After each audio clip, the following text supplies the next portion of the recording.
Bonjour à toutes et à tous. Dans un épisode précédent, je vous expliquais ce qu'était le cloud computing. Je vous expliquais que cela fonctionnait grâce à des grilles informatiques qui avaient pris naissance avec la virtualisation. Alors, nous allons parler ce soir de la virtualisation. Qu'est-ce que la virtualisation? Qu'est-ce qu'un serveur virtuel? C'est une chose qui me passionne. Alors, je vais essayer de simplifier les choses et de vous faire comprendre ce qu'est cet univers.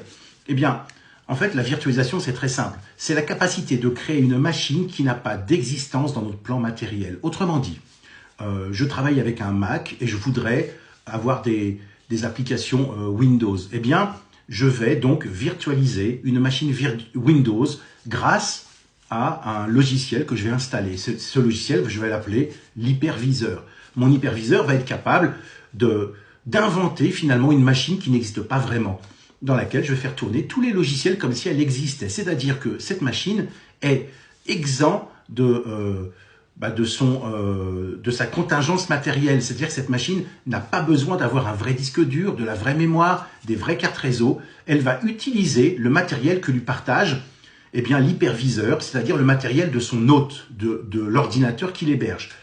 Alors vous allez me dire, quel est l'intérêt d'avoir une machine virtuelle hébergée par une autre machine? Je viens de vous le dire, finalement, c'est pour pouvoir avoir un système d'exploitation différent, par exemple.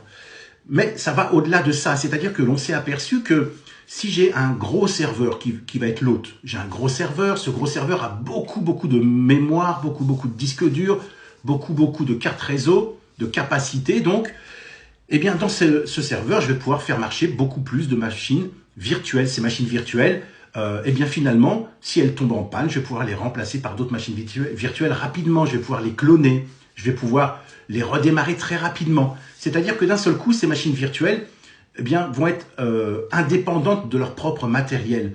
Grâce à cela, je vais pouvoir développer des structures virtuelles de plus en plus puissantes que l'on appelle des grilles, qui finalement ne seront plus hébergées que par un seul serveur, mais peut-être par plusieurs serveurs qui partageront plusieurs espaces de disque dur. Il ne suffit plus qu'à imaginer que l'on sache matériellement créer des espaces de stockage très solides qui sont à plusieurs endroits à la fois, plusieurs serveurs qui sont à plusieurs endroits à la fois physiquement, et que tous ces serveurs, tous ces espaces de stockage, finalement, hébergent ma machine virtuelle qui, elle, sera partout et nulle part à la fois. C'est-à-dire que cette machine virtuelle sera vraiment totalement séparée de notre monde réel.